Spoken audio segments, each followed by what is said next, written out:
Welcome back, everybody. I'm Naha. This is 30 Days of Tarot. We did it! This is it. This is the 30th and final episode of this series. I can't believe it. I'm just so completely amazed that I actually pulled this off. Now, truth be told, you're probably watching this on the 1st of November and not the 31st of October, which was supposed to be the 30th day. And right now, I'm going to be honest with you guys, it is midnight on October 31st, so it still counts. You know, when we started this series, I was getting these videos out 7 o'clock in the morning. I was filming them the night before and having them ready to go, uploaded and out for you the next morning. And in my mind, I thought, oh, I'm going to film a few in one day and then have them a little bit backstocked in order to put them out for you. And that never happened. There was never a time that I filmed 2 videos in one day. So every single day I had to research and film and edit and upload and go through the whole process again and again and again. And as I've shared with you, that's on top of my full-time schedule of being a teacher and having my private practice at House of Intuition and all of the other stuff that I'm involved with. But that being said, today I am celebrating because I actually finished this series and it's just been amazing, and the connections that I've made with you guys as my audience has been so cool to be able to interact with you in the comments and for you guys to share not only your feedback but also your support and then your own personal stories and get to find out a little bit more about you and what you guys like. And comments that you guys left not only kept me going through this series, but they're also really serving to shape the direction that this channel is going from here, because I really am open to what it is that you guys want me to bring forward. And one thing that I'm hearing from you guys a lot is that you really do like the learning aspect. So that is why this channel is listed under education. It's because this is not just meant to be entertainment for you. I really do want you guys to learn something. And it's funny because in the past I've tried to kind of slip the educational stuff in kind of in the midst of a tarot unboxing, but if that's what you guys really like, of course I'm going to continue to open decks. But to bring a little bit more of the teachings, I think that's only going to be beneficial for you guys and something that I enjoy very much. And if you are interested in doing more formal classes with me, if you want to take my tarot series, it's 7 weeks with 2-hour classes each week. There's workbooks, there's homework. The entire course is $245. And I know it's a lot, but it is also something that stretches out over the course of a couple of months and is something for you to consider. I also have one-off tarot classes, which are my advanced classes, which are also 2-hour downloads. Sometimes they have handouts, and those are all available on my website. And there's plenty in addition to that that is free on the website. And of course, these videos are going to be free and just continue to be chock full of information. But if you really do want that deep dive and you want that weekly practice and you want to go through it as a course, just know that's an option. And you can always email me if you want more information on that. All my contact info is on my website. But go to 22 Teachings. You'll find everything there. And let's go ahead and open up our final deck of the series. Now, I told you guys in yesterday's video that what I am going to be opening today, which I have had for a while now. I bought this deck in December of 2016. So it has been almost 2 years that I have had this package unopened. And as I shared, this is the most I've ever paid for a tarot deck. And this will be the rarest tarot deck that I have. And I really wasn't expecting that I was going to find any other videos of this deck on YouTube because it is such a rare thing. Lo and behold, I looked it up, and guess what I found? Miss Kasha from Tarot Map not only had a video where she opened this deck, but she also spoke about how she found it in a secondhand store in Poland, and I think she paid $1 for it. Not even knowing what it was, just picking it up and going, oh, a tarot, great, I'll do it. Guess how much I paid for this deck? Are you guys ready for this? You guys remember when I opened that giant collection of rare tarot decks that was 30 different decks? That whole box, remember, I only paid $222 for that entire box of 30 decks. I paid more than that box, much more, for this tarot deck. This deck cost me $340. So that comes out to $4.36 per card. Every card in here. I guess maybe it makes it sound like it's a little bit more worth it that way. Anyways, Kasha, you got a pretty amazing deal. Sometimes you find those treasures, but now you guys know to keep your eyes peeled if you ever see this deck at a secondhand store or anywhere else. Even if you're able to find this deck for $100. Now I will tell you, you need to be careful because there are reproductions that are made of this. And the reproductions go for even over $100. So you want to make sure that you're getting the real thing. I am not even sure what I've got in here. Until I open this, I don't even know what the condition is. I don't remember. I hope I didn't get ripped off, but let's go ahead and open it up and see. And if you don't know already, this deck is called the THOMSON-LENG Tarot. Now, I first found out about this deck back in 2014 when I was doing research, and I ran across a blog called Anti-Tarot. It's a really, really great tarot blog. And in that, there are many articles about a woman whose name is Madeline Montalban. All right, well, here we go. This looks pretty official. Here is the box. It says, Weekly Welcome, Red Star Weekly, Secrets, My Weekly, Red Letter, Family Star, Woman's Way, the Tarot Cards. And what these are the names of women's magazines. We'll talk a little bit more about why those are on here in a second. On this side, it says the Tarot Fortune Cards. Same here. Fabric finish. And then we have the Wheel of Fortune on this side. And this is actually one of the tarot cards glued to the outside of the box. And you can see this is what they call the linen finish on a card. So let's go ahead and get into here. British manufacturer. So who was Madeline Montalban? She was an English astrologer and a ceremonial magician. She was born in 1910. And for 30 years, up until her death in the 80s, she wrote articles on the tarot for the UK publication Prediction Magazine. I'm going to go ahead and take these out. And the little book is in here as well. I'm excited. Here you see how to read the tarot fortune cards, copyright 1935. So from magical tarot to mystical tarot, divinatory tarot, and tarot initiations, Madeline scribed many series over the years on the tarot. And these fascinating articles are actually republished on the Anti-Tarot blog, which I'll link below. And the deck which Madeline Montalban used, and which she illustrated her articles with, was this deck, the THOMSON-LENG. And the little book is in absolutely perfect condition, doesn't even look like it's been read, and there is descriptions for every card. Let's just go ahead and pick one. We'll do a little bibliomancy here. I just landed on the King of Swords, and it says, the king sits on his throne in judgment with the unsheathed symbol of his suit, and represents the power of life and death. Behind the throne is a crescent moon. The significance of this card is power and authority which you yourself will acquire as you go through life. If the card should be upside down, you may meet with opposition to your plans in the future. There's a couple of spreads in here. This one says the Mystic Sevens, the Lover's Guide, the Royal Road, the Eastern Cross. And there's nowhere in here that states who the artist is or who the author is. All that it says is Thomas-Leng Publications, Dundee and London. And so that is simply who published this deck. And I'm going to start showing you these cards. And it looks like they're not in any kind of an order. But I will say they do have that nice finish to them. And they feel really good. They're a little bit more papery on the backs. This is what the back looks like. But then they have that linen fabric finish on the front where they feel a little bit plasticky like regular playing cards. So here we see the Page of Rods.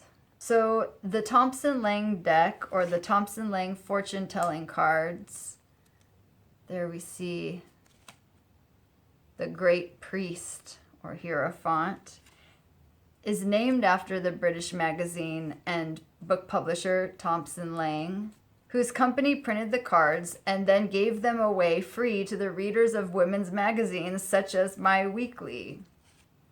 There's the King of Cups. And although the artist is unknown, they certainly did know a great deal about the tarot, because the fascinating thing about this deck is that it draws from two different traditions, which we've covered in this series. And the reason why I also kind of wanted to show this to you guys last, not only because it was expensive and rare, but also because if you've been following along, then you know that kind of weaving throughout this, we've been looking at these certain cards that follow in a lineage. And as one of those lineages goes back, remember, to Eudes Picard, to his deck that was never actually published as a deck, but the illustrations of which had been printed in a manuscript and described. And then in the 70s, a reimagining of the Eudes Picard Tarot was published in Spain. It was Maurizio Guller and Luis Longa who created the El Gran Tarot Esoterico. Do you guys remember this? We saw a very unique take on the majors there, but it was in the minor cards that we saw the depictions described by Picard in his book, and what we could also find in that Encyclopedia of Occult Sciences. And then we also took a look at the Balbi deck, which had come out around the same time as well, and that this deck had also derived some of its inspiration from that. One of the things that we found was that in this Spanish deck, the suit of swords corresponded to the element of water, and the suit of cups corresponded to the element of air, which is the opposite attributes of most other decks, definitely of the Rider-Waite deck. But we could see it easily when we look at the swords, and we see these depictions of fish and water here. And now take a look at the Thomson-Ling. Here's the Knight of Swords, and he's going through the water. So this is implying that in this deck, they're also using this switched attribute of water corresponding to swords rather than cups. And yet there are also cards of the minors which are very clearly influenced by the Rider-Waite-Smith images. For instance, look at this Nine of Pentacles, which they call Nine of Pence, and we see the bird in the hand. And rather than being pentacles, we have these little 8-pointed coins here. Now here we have the Magician, and you can see it's really its own artwork. Whenever I saw these images, and I saw them originally on the Auntie Tarot blog, I just fell absolutely in love with them. I love the stylization. I love the bold colors. There we see the Nine of Swords. He's got the ball and chain, poor guy.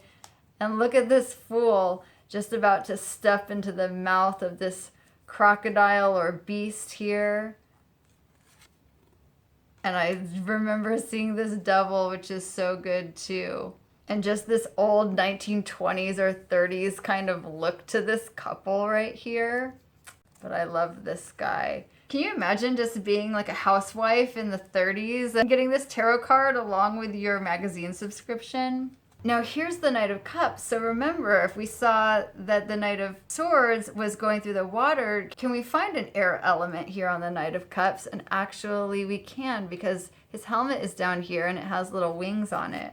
So this deck is absolutely fascinating to me, that it blends the Rider-Waite-Smith imagery, of course it's reimagined, and the Eudes Picard or El Gran Tarot Esoterico. As of course this deck came out before that deck did, by 40 years. So I don't know that there was another deck in the meantime between Picard's illustrations and the decks that came out in the 70s. I feel like this is very much the missing link. There we have the Ace of Pentacles and the Emperor. And I just wanted to, I actually drew the Emperor out of the Balbi Tarot and out of El Gran Tarot Esoterico, so we could look at all three of these together. Remember from the Balbi deck, this one is a depiction of Stuart Kaplan. So look at these guys, and you will see that actually it is the Balbi Tarot. Again, this is 1935, this is 1975. That these two are very similar. They have the shield with the eagle there.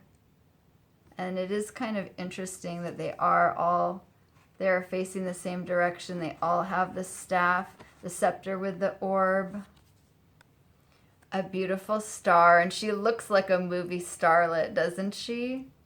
I love the colors in this one. The Six of Swords. Now this one's a departure. This one doesn't look like the Rider-Waite, although there is the crossing of the river here. So a little bit of a similar idea, but a different image. And also this would be different from the Picard drawings because those don't depict any specific figures that I recall. There's the King of Rods or King of Wands, and he would correspond to fire. There's the 7. This is an interesting 8 of Cups, and see again, rather than corresponding to water, corresponding to air. That's why we have the symbol of the butterfly there. He doesn't seem like he's ready to quite go. He's still hanging on to his image of the cups there, isn't he? So I am just really excited. I'm not sad about spending the money. For one, I spent the money 2 years ago, so it's not hurting me now. But also these cards are in beautiful condition, and I think you just can't find these. I've looked to see if they've come up again, and it's not just that they're expensive, it's just that they're not available. They're very, very hard to find. Here we see a 7 of Swords, and look, he's sneaking out of the seashore. These 3 swords behind him are just left still in the water, little starfish down there. And I like that this is happening at night. Now, these are fascinating. So let's take a look at the rods, and we actually have a couple in order here. So these are very much derived from Picard, and I'm going to pull out so that you guys can see the comparison here. So here's the Thomson-Leng. The 3 of Wands, we see this lady down here reading a book, the caduceus in the center, and then we see this dog head up above. So this is all derived from Picard.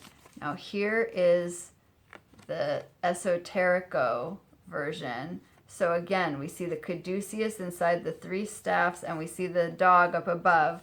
And then here is the Balby, where we don't see the dog, and the wands are in a different order, but we do still see the caduceus. The only card that we see that has that in the Rider-Waite is actually on the 2 of Cups, right? So isn't that fascinating that we see similarity in all of those, and now we know where this came from. Let's look at the 4. Okay, here's the 4. So these two, again, 1975, 1975, and 1935. These two both have this lion down at the bottom, and here is the Balby version, but they all bear wheat. So there's little stalks of wheat here and a whole bushel of wheat here, and then we see the wheat is also part of the motif on the Balby deck as well. Pretty cool, right? So I'm just going to go through and show you guys the rest of these. Now there's the 2 of Cups where we see the roses, and it does appear that it's mostly just in that suit of wands, because see, now we're going, this is clearly a Rider-Waite depiction, isn't it? Although it looks much more blessed than their version. We still see the wreath, and here we see the wealth. But then we see these beautiful bouquets, these 2 angels, both sort of indicating that it is that highest top center cup that is the best to choose. But it seems like it's the rods that correspond to the old Picard version. And then there's a lot of inspiration that's drawn from the Pamela Coleman Smith cards as well. I love this orange color here. I just think that the colors of these are just beautiful. Queen of Pence.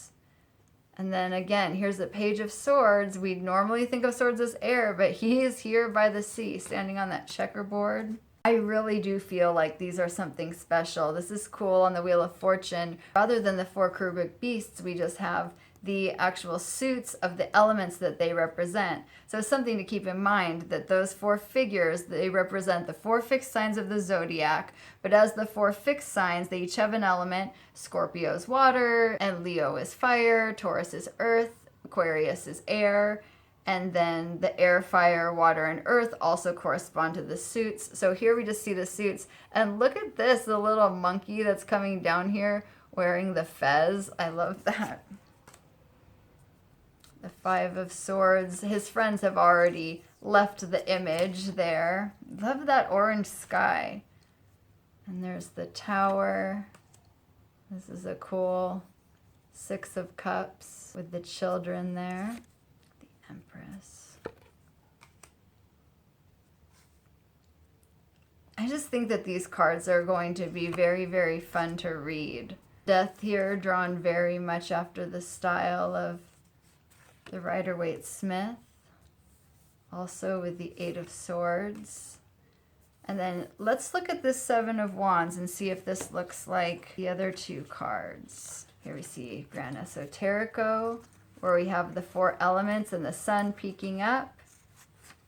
Here we see the same shape of the square with the triangle, the three surmounting the four, and the sun within the inside. And this is interesting because here on the Balby, again, the wands are not in the same shape, but we see the same sun here, and we see the little eyes peeking out in the sun, and then we see a depiction of the four elements, but here they are the four fixed signs of the zodiac that we just talked about. So a different depiction, and I do think that we can see perhaps that this is a depiction of the four elements in this little scene that's playing out down below, because we see the fire and we see the lake here, and then we see the smoke that's coming up, and then we see the trees in the background. So we really do have fire, water, air, and earth. Perhaps that's implied, this little woman looking out over her campground there. Now this is an interesting chariot. Look at his little interesting golden medallions on his breastplate. No covering, of course, on the Sphinx. There's a lot of nipples on this card. There's the Five of Cups. And these little children looking very much of the times, don't they? Again, we see Ace of Cups with air symbolism. And here is a classic Rider-Waite style 10 of Pentacles, the two little dogs in the family there. And the Great Priestess. And she does hold the Torah, which you can read here. And her crown here looks much more like the crown of Hathor than it does like the triple moon crown that we usually see. Let's see what the little book has to say about her. The Great Priestess, one of the highest cards of the tarot pack. The priestess holds a parchment with the word Torah written on it, signifying the secret law. Her mantle partly covers the parchment to show that some things are still hidden and some spoken. Her white dress suggests light, and on her breast is a large cross. Special meanings. The questioner will be involved in secrets and mystery which may affect home, business, or social interests. Upside down, a woman's jealousy will cause trouble. Here we see the Ten of Cups. No children in this card, though. Just the happy couple there and their flowers.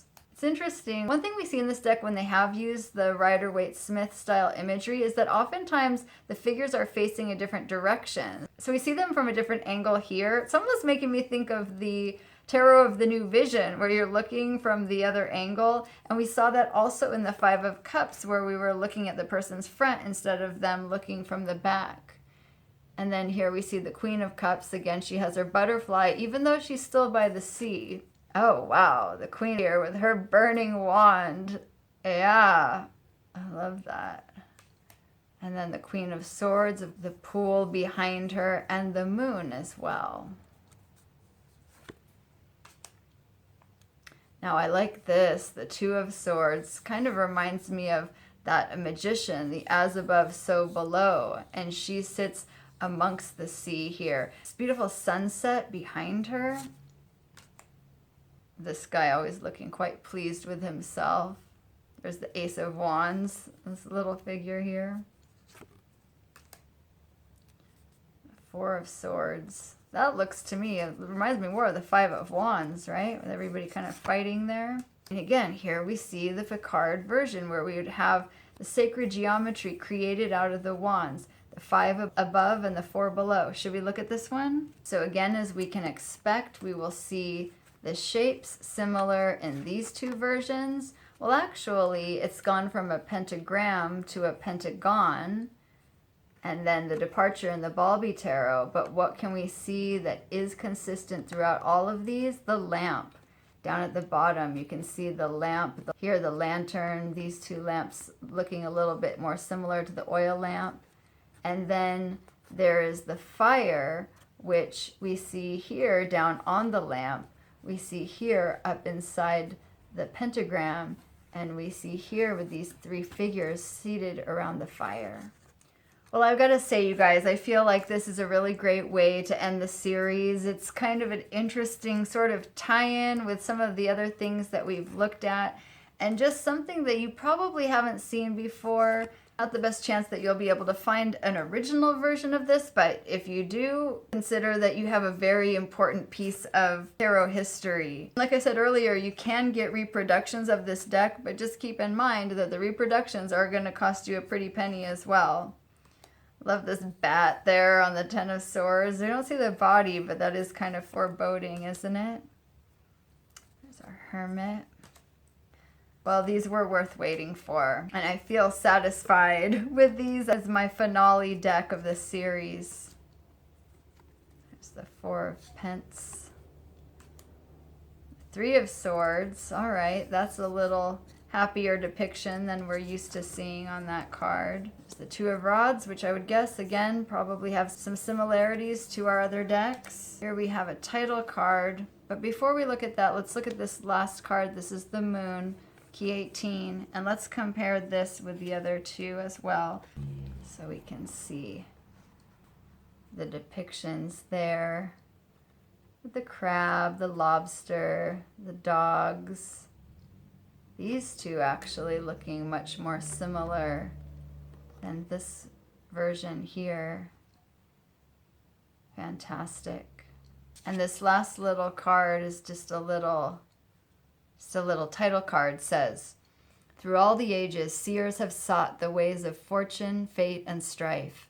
They wrote their knowledge on the cards as signposts for the road of life. Well, folks, I can't begin to tell you how grateful I am for each of you. I know I've said that already and in other videos, but I want you to know I really do mean it. I hope you've learned a lot along the way of this time, this month that we've spent together. I know that I've learned a lot. I also feel as though with every answer, I am just led to 3 more questions. So I will continue to delve, to search, to research. And as we say in the Arboretum Mysticum, as our dedication to the great work that we commit to be propagators of truth, conduits of light, seekers of wisdom, and vessels for spirit. And now I'm going to go eat the celebratory pint of ice cream that is waiting for me in my freezer. And I'm going to be taking a couple of well-deserved days off from YouTube. So I won't say see you tomorrow, but I will say see you guys soon. Bye.